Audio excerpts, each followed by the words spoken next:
Alors j'ai eu envie de faire une vidéo sur la mort, qui est un sujet, un vaste sujet, très tabou en France. On ne veut pas voir la mort. On la, on, comment dire, on va utiliser justement des fêtes étrangères comme Halloween. À la fois on la diabolise et à la fois on veut pas la voir en face en fait. Et c'est bien le problème, c'est bien parce qu'on ne veut pas voir la mort en face de notre vie qu'on ne laisse pas les choses mourir. La mort, elle est évidemment en lien avec la blessure de l'abandon, puisque bah, quand on vit cette blessure de l'abandon, on approche finalement au niveau symbolique de la mort. Et c'est de ça aussi dont j'ai envie de parler aujourd'hui. Euh, Parce que quand on a cette blessure de l'abandon, finalement, on peut sentir l'intérieur de soi euh, justement une non-vie, en fait. Ce sentiment de ne pas être, de ne pas exister, qui va évidemment entraîner un gros problème de confiance en soi, d'estime de soi et une difficulté de se montrer dans le monde, le fameux syndrome de légitimité ou de syndrome de l'imposteur. Mais ça vient justement de cette blessure de l'abandon, d'avoir été abandonné finalement par la mère. Et ce lien à la mère, il est fondamental en fait dans ce lien à la mort. Alors, j'en parle d'autant plus que moi, je suis née dans un nez morbide, dans un ventre morbide. Et je pense qu'il y a beaucoup plus d'enfants, de femmes, d'hommes qui voilà, sont nés justement dans ces conditions morbides, avec cette morbidité comme toile de fond. Et elle est associée aussi à la blessure du jumeau perdu, puisque, et pendant très longtemps, moi j'ai cru que j'avais un jumeau perdu. Mais en réalité, si je vais plus loin, à chaque fois je gratte encore plus loin, l'origine de l'origine pour moi du jumeau perdu, c'est surtout la blessure à la mère.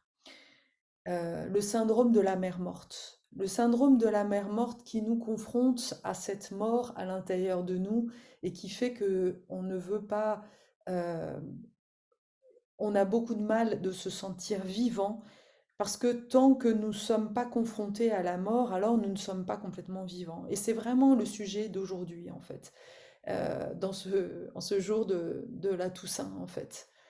Euh, D'avoir la conscience aussi que finalement les femmes de nos lignées n'ont pas eu cette chance d'être totalement vivantes puisque bah, elles étaient soumises en fait, que beaucoup de femmes n'étaient pas attendues en tant que femmes, elles étaient espérées en tant que garçons, qu'il y a eu beaucoup de femmes qui ont perdu des enfants, enfin vraiment beaucoup de traumatismes au niveau du féminin qui fait que bah, la femme a beaucoup de mal finalement aujourd'hui à reconnaître sa valeur.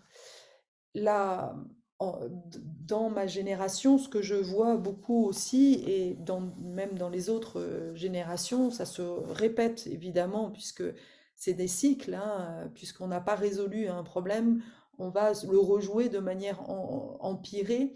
C'est bah, le fait que notre mère était malade et que du coup, en tant qu'enfant, on voulait être la sauveuse de notre mère. Du coup, il y avait beaucoup de non-amour dans le couple.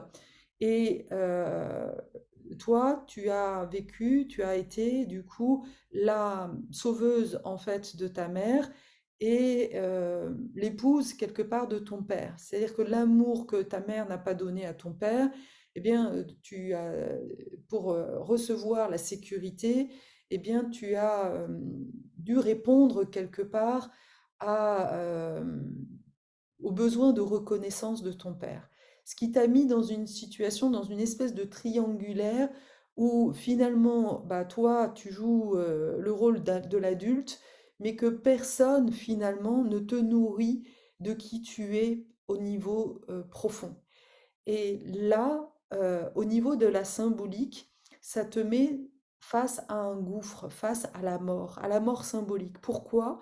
Parce que un enfant a besoin fondamentalement de l'amour de sa mère, de la sécurité de son père pour se sentir exister. C'est quelque chose d'indispensable, autant que une plante a besoin de terre, d'eau et de soleil, eh bien l'enfant a besoin d'amour maternel et de sécurité paternelle. Et la sécurité, l'amour maternel, ça va être, bah, elle va se manifester par une présence physique. Prendre un enfant dans ses bras. Quel est le souvenir que tu as de ta mère qui t'aime, qui prend soin de toi? Est-ce qu'il te fallait être malade pour pouvoir ressentir de l'amour? Ou est-ce que tu avais la chance d'avoir de l'amour inconditionnel? Quoi que tu fasses, est-ce que tu étais aimé dans ton être fondamental et primordial? Est-ce que quand tu étais triste, ta maman était là pour toi? Est-ce que quand tu étais en colère, elle était capable, elle était un socle solide pour pouvoir accueillir ta colère et l'épancher. Qui prenait soin de toi dans ton enfance? Qui était là pour toi dans ton enfance? Je t'invite à vraiment ressentir au fond de toi cette question. Et si comme moi, en fait, tu dis, bah, mon chat, ou mon doudou, éventuellement, bah, déjà, là, il y a quelque chose de précieux pour toi à prendre conscience, en fait. À prendre conscience que personne n'était là pour toi. Personne n'était là pour prendre soin de toi. Donc, comment veux-tu être en mesure d'apporter cet amour et cette sécurité si tu n'as rien reçu, en fait, dans ton enfance? Et c'est là où ça va te plonger dans une espèce de mélancolie, bah oui, de tristesse en fait, et surtout un profond, une sensation de ne pas mériter et de privation. Tu as été privé en fait de l'essentiel. Alors la bonne nouvelle, c'est qu'il n'y a jamais rien de hasard en fait. Là encore, il y a toujours une manière de retourner les choses et de se dire, ah, mais c'est quoi le cadeau? Pourquoi euh, tu as, tu t'es sacrifié quelque part, tu as sacrifié, bah oui, l'amour de toi euh, en t'incarnant sur cette vie. C'est quoi le but? Eh bien, le but, c'est justement de faire l'expérience de la vie. C'est parce que tu as touché du doigt très très proche en fait. Et j'accompagne par exemple, j'ai un de mes amis très proche qui a été abandonné par sa mère et par son père. Et je pense que c'est l'expérience de la mort la plus terrible en fait. La déconnexion, l'expérience de la séparation la plus terrible et qu'il a évidemment rejoué ensuite dans sa vie d'adulte, puisque il a perdu deux de ses fils, en fait. C'est terrible, en fait. Mais pourquoi, en tant qu'humain, on s'inflige, en fait, une telle expérience? Pourquoi l'âme, ton âme, t'a mis face à cette mort, qu'elle soit symbolique ou réelle? En général, ça va de pair. Quand tu fais la mort symbolique, tu vas le rejouer dans ta vie, soit voilà, en ayant des personnes très proches qui décèdent. Ça va être aussi, bah, pour moi, ça a été un ami très proche, un de mes ex qui est décédé à 40 ans. Et ça a été, voilà, j'ai rejoué justement à ce moment-là euh, cette blessure de l'abandon, cette perte profonde, en fait, qui m'a plongée dans un désarroi, qui m'a plongée justement dans waouh, mais qu'est-ce que je fais là en fait? Et cette culpabilité aussi, évidemment, qui se rejoue de dire mais qu'est-ce que j'aurais pu faire pour éviter ça? C'est insupportable en fait. Et le but du jeu va être toujours bah, d'ouvrir le champ, d'appeler l'aide, d'appeler le soutien des éléments, de la terre, du feu, de l'eau, de l'air, pour nous aider à aller accueillir en fait le cadeau de ça. Parce qu'il y a un cadeau à récolter de ça. Si tu as fait l'expérience de la mort, c'est que tu es venu expérimenter la vie pleinement en fait, et l'amour quoi qu'il arrive. C'est le cadeau en fait de ces expériences d'âmes, de vieilles âmes finalement, que nous sommes venus incarner. C'est être dans l'amour quoi qu'il arrive. Et c'est vraiment la manière, la seule manière, j'ai envie de dire, que nous pouvons surmonter en fait les épreuves. Alors c'est bien gentil de le dire, mais comment on fait en fait pour s'ouvrir à cette sensation, pour vivre cet amour quoi qu'il arrive? Eh bien, la première des choses, c'est justement d'être accueilli en tant que victime. Et ça, souvent, c'est quelque chose auquel on résiste. On ne veut surtout pas, surtout quand on a une mère dépressive ou qui a joué sa victime, on ne veut surtout pas. On va passer des vies, et parfois des vies et des vies, à rejouer soit la victime, soit à nier en fait cette victime en nous. Sauf que bah, pour vivre cet amour inconditionnel, eh bien, la première étape, ça va être d'accueillir, d'accepter de voir ta souffrance, la souffrance que tu as vécue enfant, la souffrance que tu as ressentie d'avoir été abandonné. Parce que tant que tu ne le vois pas, tant que tu ne le ressens pas dans ton corps, alors tu vas continuer en fait à laisser ton ego te raconter des belles histoires. Ah bah oui, ils ont fait ce qu'ils pouvaient, à t'occuper, à toi, passer du temps à, à projeter justement cette victime sur les autres et à retomber dans des schémas de victimisation que tu ne veux surtout pas vivre en fait. Et donc du coup, tu vas peut-être aussi tomber dans des travers d'abus de confiance, où tu te retrouves, où tu vas être insatisfaite. Tu vas le rejouer aussi d'ailleurs dans la relation thérapeutique, parce que tu vas choisir en fait des formations qui te nourrissent pas, qui nourrissent jamais finalement assez ce besoin profond en fait d'amour maternel. Parce que bah, ces formations, tu les choisis pour combler un vide, alors que l'enjeu va être d'aller au contact du vide. Et tant que tu n'acceptes pas d'aller dans ces profondeurs de ton être avec quelqu'un qui te paraît équilibré dans son féminin et dans son masculin, alors du coup, ben, voilà, tu vas tourner autour de problèmes, tu vas tourner autour de ton vide intérieur, mais finalement, eh bien, tu refuses de mourir à toi. Sauf que, en ce 1er novembre, eh bien justement, j'ai envie de te dire, saute, fais l'expérience de la mort intérieure. Il n'est pas question de mourir vraiment, mais de vraiment aller au contact de ce qui t'a fait connecter justement cette mort à l'intérieur de toi pour renaître, en fait. C'est la seule manière. C'est ma médecine. J'ai passé beaucoup de temps à faire comme toi, certainement, c'est à faire des formations, à aller voir des thérapeutes, mais finalement, j'étais simplement dans la surface, en fait, dans l'explication, dans le côté mental, dans le côté compréhensif, émotionnel éventuellement, mais on ne va pas voir la mort, parce que la mort est vraiment comme un terrain interdit. Alors c'est marrant, l'image qui me vient là, c'est l'image du roi lion, du fils en fait qui va vers l'interdit, qui va explorer ce monde bah, où il y a les éléphants en fait qui meurent. Et c'est pas un hasard si justement en voulant protéger son fils, eh bien c'est son père qui meurt finalement. Et qui se retrouve, et donc le fils, je ne sais plus les noms, mais le fils, donc, avec évidemment Scar, qui est l'archétype de l'excès, de l'abus de pouvoir, qui va bien appuyer sur l'abus, en fait, pour exclure, en fait, le fils, qui est évidemment le Christ. l'archétype du Christ, parce qu'il faut savoir que le lion, c'est voilà, l'animal qui incarne cette énergie christique, en fait.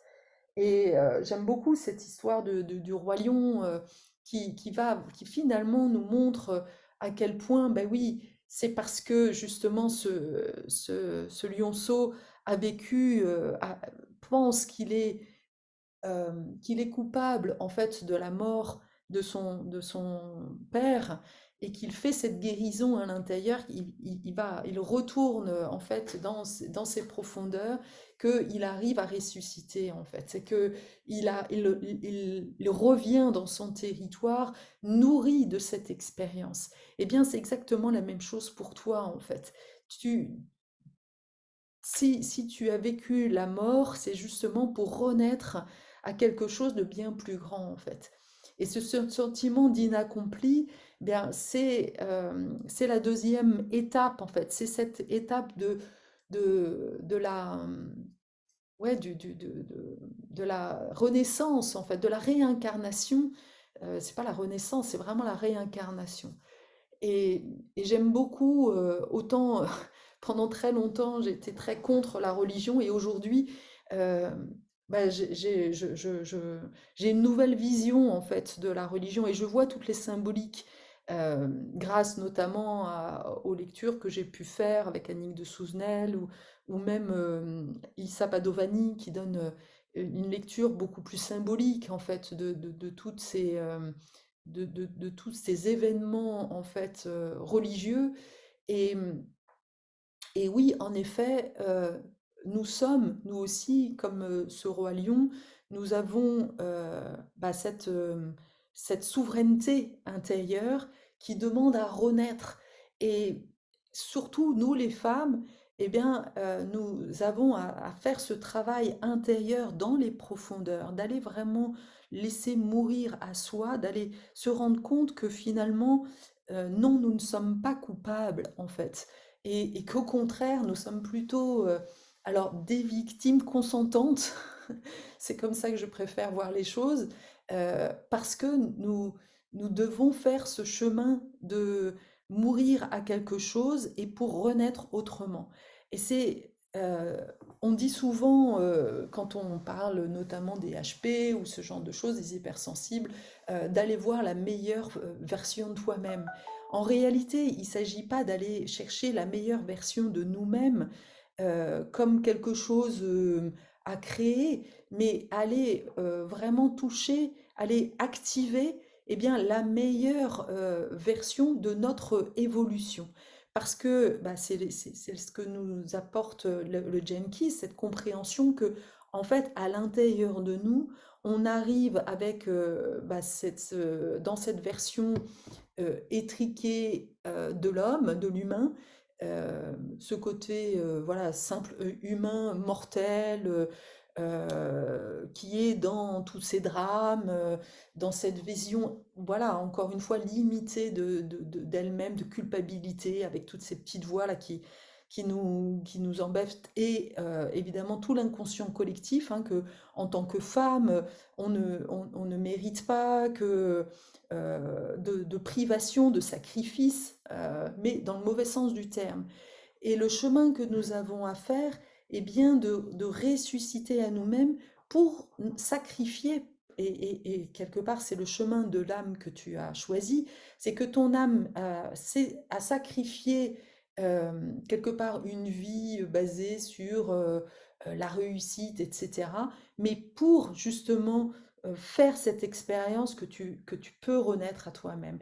Et que c'est le chemin que nous avons à faire, d'aller dans nos profondeurs pour vraiment activer cette nouvelle activité. Parce que lire les clés génétiques, ça ne suffit pas à les activer en fait. Et je vois beaucoup de personnes euh, et la manière en fait que on a d'activer nos clés pour moi, c'est vraiment c'est de revivre en fait l'énergie d'origine Et la façon dont je le fais moi, c'est vraiment d'emmener les personnes. Je leur demande de fermer les yeux, de se reconnecter à un événement qui a été traumatique. Souvent, voilà, comme l'avantage des traumas, c'est ce qu'ils se répètent, hein, donc au bout d'un moment, ils deviennent bien visibles. Et donc, on va partir de l'expérience vécue et on va se rendre compte que finalement, quand tu vis ça, à un moment donné, je demande souvent quel âge tu as. Et paf, il y a un autre exemple, un autre, une autre, tout de suite, on revit l'expérience initiale. J'ai 54 ans, je ferme les yeux par rapport à, par exemple, une colère que j'ai contre voilà, quelqu'un, un homme, etc.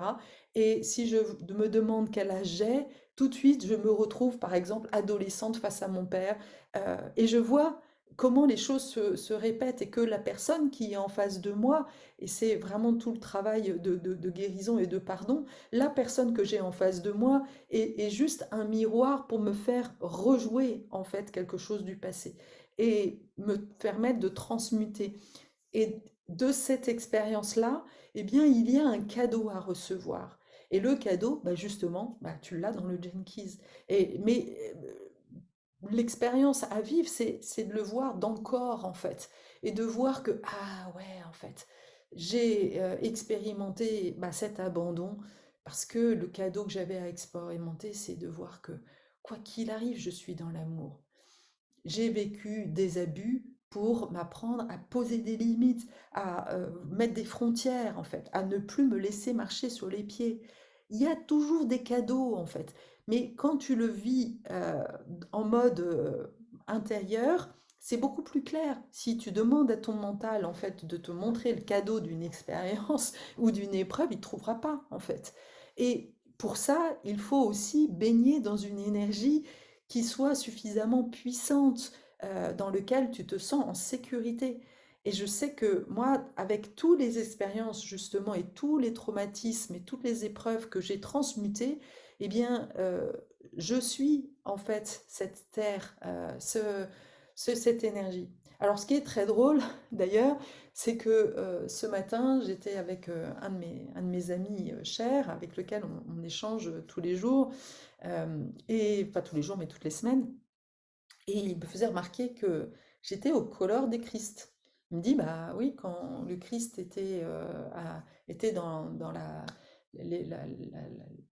l'étape de la scène, en fait, eh bien, il était rouge et bleu. Je, j'ai choisi ces couleurs de manière complètement comme ça, en fait. J'avais envie, ça m'a appelé. Et ben voilà. Et c'est clair que en ce moment, je me ressens, je sens ces énergies christiques et cette notion de sacrifice aussi. Je lisais ce matin, je crois que c'était la clé 36 avec bah, le nouveau livre en français. Et ça, c'est waouh, ça y est, c'est arrivé. Les clés génétiques sont enfin en français. Et ça parlait justement de cette notion d'humanité, de voir le Christ comme le symbole de la souffrance sur la croix et à la fois, bah oui, le Christ qui accepte pleinement sa souffrance et qui accepte son sort de mortel finalement et qui s'en remet à quelque chose de bien plus grand que lui pour renaître et qui fait l'expérience de la renaissance. Et c'était très drôle, j'étais comme ça, voilà, en croix, et je m'imaginais, je me mettais vraiment tel le Christ. C'était une expérience très forte en fait, très très forte. Et je vois, j'imagine déjà voilà, proposer ça dans des ateliers de mort-vie, renaissance en fait. Comment ressentir cette notion de sacrifice, mais le vivre complètement, non pas comme ah ouais, je me sacrifie, la femme qui se sacrifie. Non, quelque chose de bien plus puissant, de bien plus beau en fait. Oui, la femme s'est sacrifiée ou tuer une âme qui se sacrifie, mais waouh, qui transforme le monde en fait. Et tant que toi, tu ne le vois pas, tant que personne ne reconnaît ça, et encore une fois, c'est en lien avec ton enfance, hein, que personne n'a vu la beauté, l'énergie christique que tu étais, personne ne l'a vu en fait. Parce que bah, déjà, il fallait que toi, tu aies envie, que tu sois à cette étape prête justement à recevoir, en fait. Je crois vraiment que pour certaines âmes, il y a certaines âmes qui sont prêtes là à recevoir justement la valeur de qui elles sont. Elles sentent que voilà, c'est ce travail-là à faire. Et je suis là pour ça, moi. Je suis à ce moment-là, en fait. Je suis quand voilà, tu as fait toutes les tentations, toutes tentatives, et que finalement, voilà,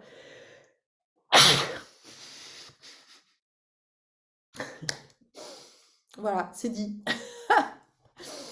Euh, Parce que quand on éternue, c'est comme une validation. Ah, ok, mais ouais, c'est voilà, l'univers qui te dit, mais c'est ça en fait. Mais oui, c'est tellement ça.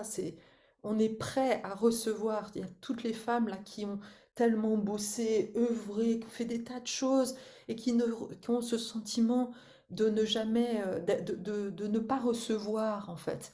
Mais bah, c'est à toi de faire le chemin, c'est à toi de faire le pas pour trouver la personne qui va te reconnaître, en fait. Et, et si, voilà, si tu te retrouves devant cette vidéo, c'est pas un hasard. C'est que certainement c'est le moment où, bah, voilà, je suis là pour toi. Je suis là pour te voir.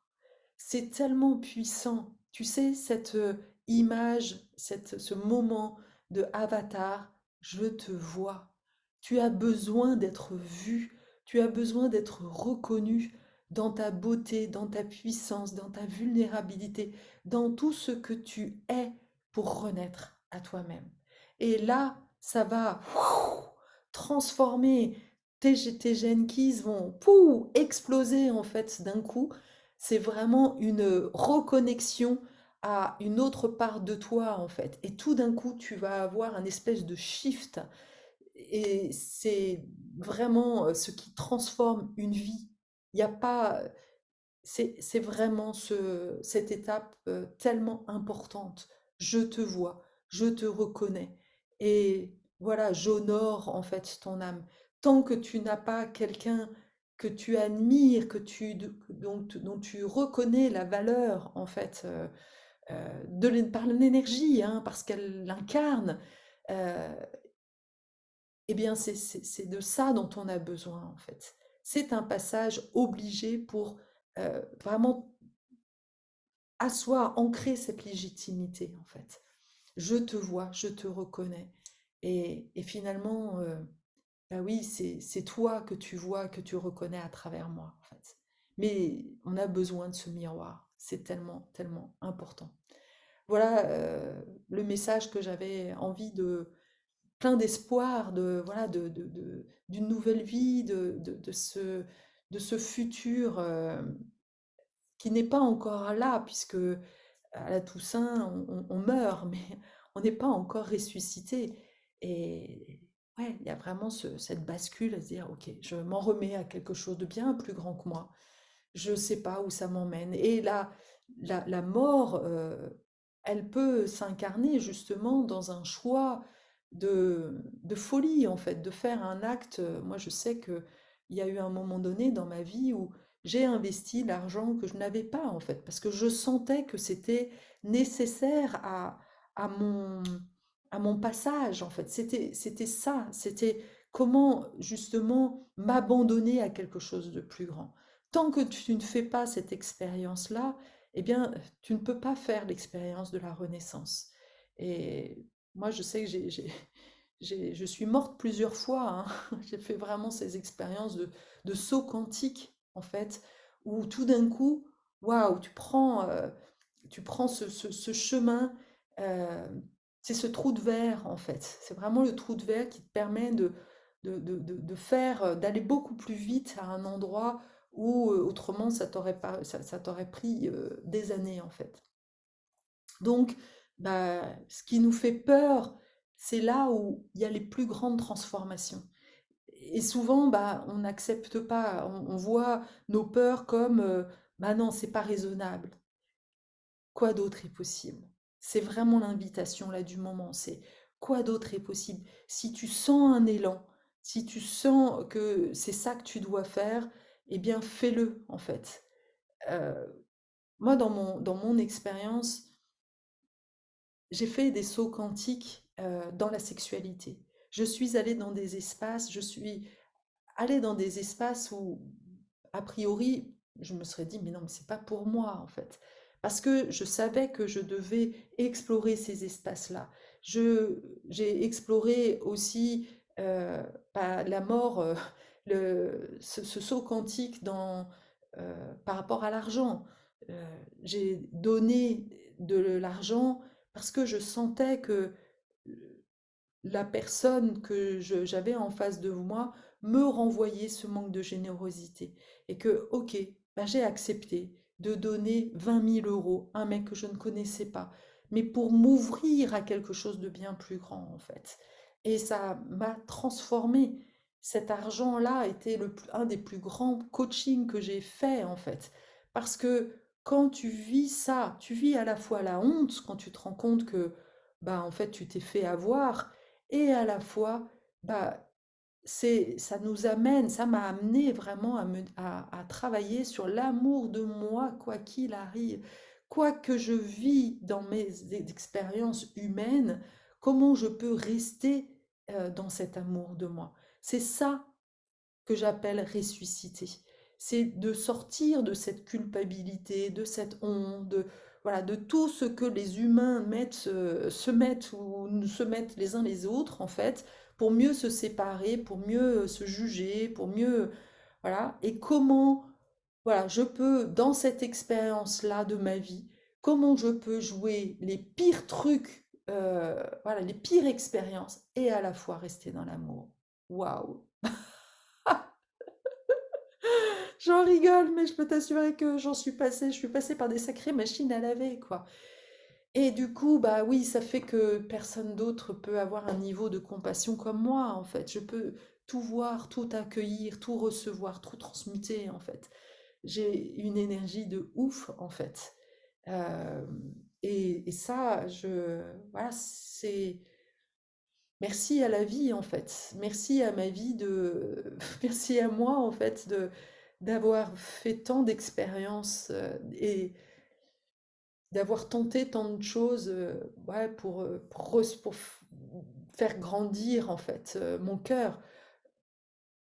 Il faut bien comprendre conscience que quand on parle d'ouverture de cœur, en réalité, j'aime beaucoup un de mes maîtres qui dit on n'ouvre pas un cœur, on va d'abord commencer par mettre un peu d'huile en fait sur les rouages, là, les articulations, parce qu'au départ, c'est tout serré, en fait on a tout fermé, parce que c'est tellement douloureux, c'est tellement des espaces voilà, où on a été meurtri, où on a été pas accueilli, que voilà, on va déjà commencer par mettre un petit peu juste de l'huile pour faire en sorte que voilà, on puisse ouvrir un petit peu, mais c'est pas waouh, c'est des chemins, c'est des étapes, mais d'être accueilli et d'être aimé par quelqu'un d'autre de manière ouverte.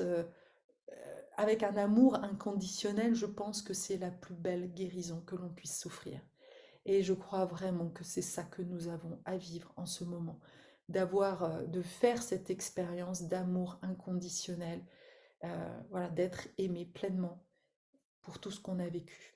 En tous les cas, c'est ce que je sens au plus profond de moi, en fait, que c'est l'expérience que nous avons à vivre, en fait, pour nous guérir euh, de tout ce que l'on juge à l'intérieur de nous comme indigne. Alors prends soin de toi dans cette...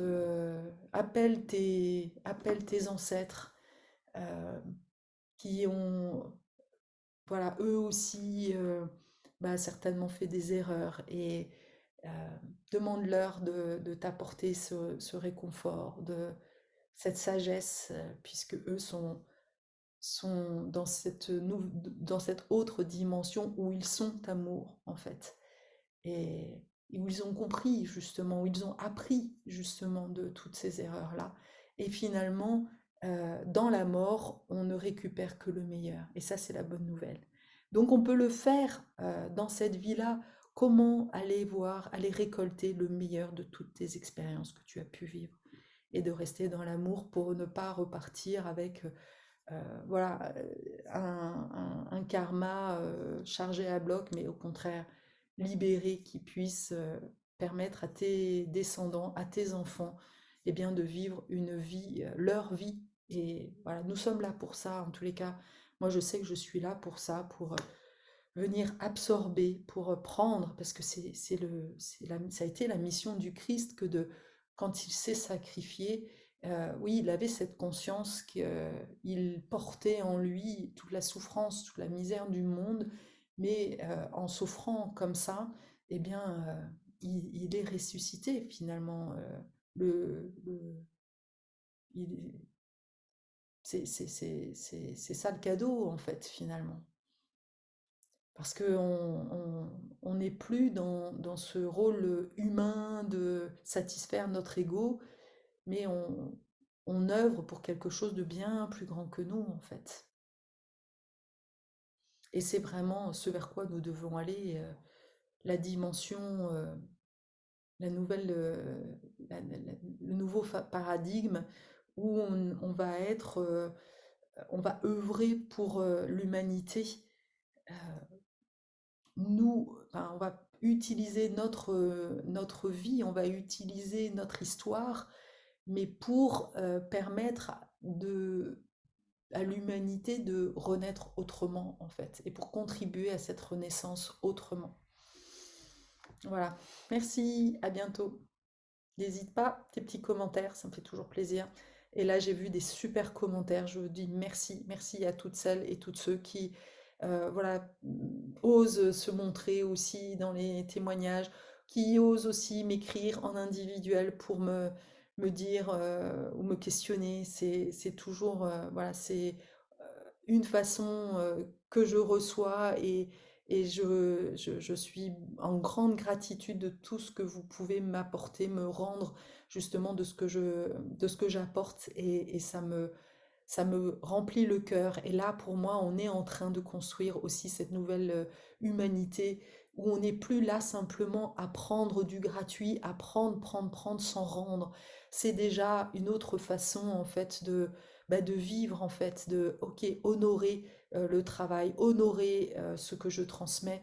Et déjà là, ouais, c'est euh, incarner quelque chose du donner et recevoir. Et je pense que c'est vraiment important que chacun, chacune bah, voit en fait la façon dont on donne et la façon dont on reçoit en fait. Donc merci, merci beaucoup.